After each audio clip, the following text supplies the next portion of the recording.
Hey folks, today we're going to try and look at dbt source freshness function. So dbt has the ability to warn you if a data source is not fresh, and it can also emit an error if required.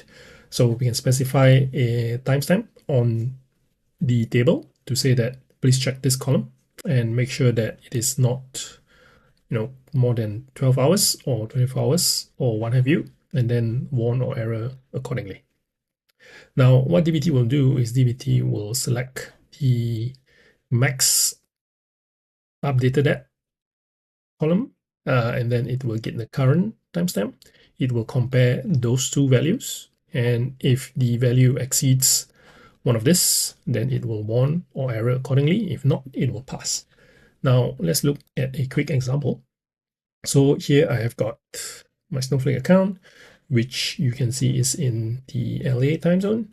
Now I'm going to create 3 different tables with different time zones. So I'll create a table with current timestamp. This will be the LA or Pacific time. I'll create another one with the Auckland timestamp, Auckland time zone, sorry, and then finally I'll have another one which will be in UTC.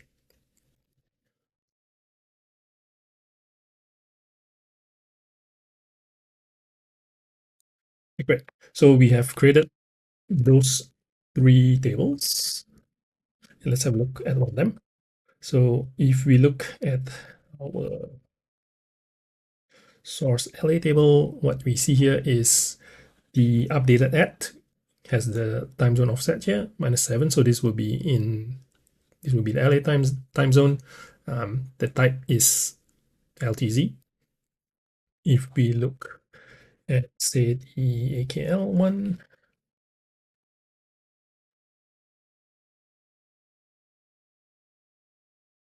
then this would be +12.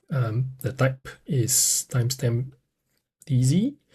And finally, if we look at the UTC one,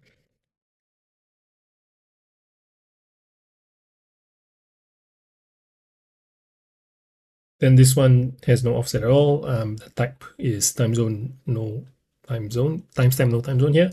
So we got 3 different source tables.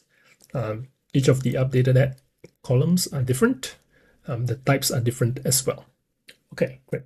Now I'm going to add them to my dbt project like so. And what I'm going to do here is I have a freshness config here that says if the updated at field is more than 5 minutes old, we want to error.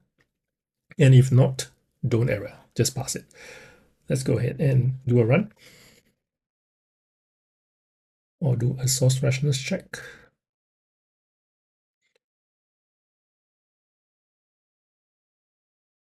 So if we look at our debug logs, you can see dbt starts running something like this, which would be whatever is in the documentation. So dbt runs this query, it stores this and it stores that, and it does the math. And in this case, everything is passing because 5 minutes have not yet elapsed. Now, when dbt runs the source freshness command, a sources.json artifact is also produced. So we can see here, for example, the max loaded at for my AKL table, even though it has Pacific Auckland, has been converted to UTC right here, right? So if you look at that, so the column we are using is updated at, but the value here is the UTC value instead, right? So dbt retrieved it, converted it into UTC, and this was already UTC because if you look at this query, dbt has specified that. Please get the snapshot of that as UTC. Now you'll see this will be true for all of the sources. For example, my LA source, the max loaded at, is also in UTC. So even though this table has the updated at set to LA, the timestamp is in UTC. And so everything you will see in this sources artifact is in UTC. So dbt knows the current time in UTC, the max loaded at in UTC. It does a time diff, and the difference is 100 seconds. So 100 seconds does not exceed 5 minutes, right? 5 minutes is 300 or so seconds. So because this doesn't exceed that, then dbt did not error. Now let's close this. Now let's purposely make dbt error. And perhaps I would say error after 1 minute or 60 seconds. Now we know that previously the sources JSON already showed 100 seconds. So now dbt will error for sure. Let's do another run. And let's see what happens.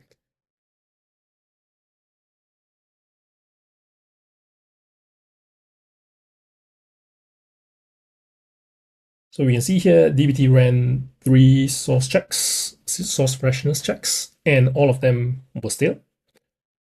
Stale. And if we look at our handy sources JSON, which is also available from a run in dbt cloud, if you look at this, now max loaded at for the source AKL didn't change, right? Because we didn't update it. We can see that 4:03, 4 p.m. in Auckland is 4 a.m. UTC, and this is exactly what's here. dbt retrieved it. Now 269 seconds has elapsed, so 269 is necessarily bigger than 100, and thus we get a stale instead. So that's in general how source freshness checks works. Go to the table, retrieve the max loaded at field. Here we have specified it as updated at. So get the max value here, get the current timestamp, do a minus or a time diff, and check whether we are exceeding this threshold or not. And that's about it, really. Thank you.